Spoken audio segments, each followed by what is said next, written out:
Hello, my name is Renzer, and today we'll tackle the subject of crouching in combat, but not as a way to improve your accuracy, but to give you an edge and throw off your opponent's aim. For example, like this.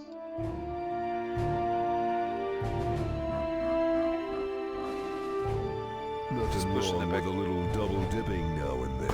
Oh yeah, with the turret. In a game like PlanetSide, where mobility does not punish your accuracy too much, moving and being stationary can often mean the difference between life and death, like in this example here, when I managed to clear the room.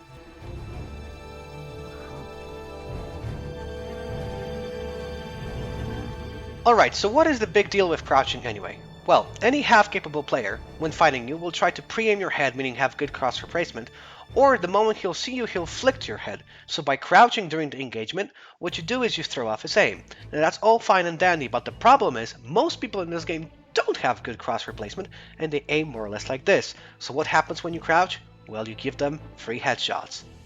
So here's the question. Should we assume that most of the guys we meet will be, let's say, mediocre at the cross replacement game and just never crouch?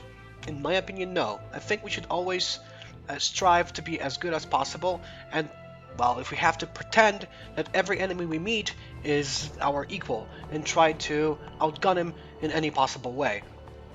As you can see in this example, if done correctly, crouching can throw off the enemy's aim, which forces him to flick to your head, and that buys you time to win the engagement. Now there's one more important thing to remember. The closer you are to your enemy when doing this technique, the stronger the effect on the player who's aiming, because from his perspective you're doing a larger movement. When you're closer to him, he has to drag down the mouse much more than when you're further away. It also works well in PlanetSide because technically outside of a few weapons there is no good way to insta-gib somebody, so if you're very low on health you can be the best aimer in the world but you'll still die. So by making the enemy miss a few shots, you can buy the time you need to come out on top. It's also a good trick when going toe-to-toe against a heavy when you're a different class because, you know, in those scenarios they have the upper hand, and this is one of the things you can do to level the playing field. Oh yeah, and just for kicks, this is how it looks like from a third-person perspective. Speaking of how things look like, here's an example of the last time we practiced on Jaeger.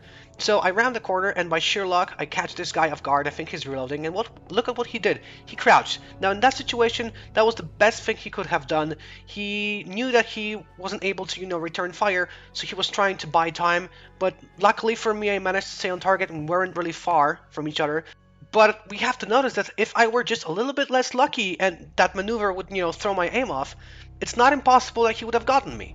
I think it's important to notice that this technique is not only good in attack, but also is a good way to defend yourself. Now, before we part ways, I'd like to share with you another piece of knowledge that was given to me when I was learning the ropes of FPS gameplay. Remember that primarily, what wins you fights is not the dodging and the wiggling, but the shooting.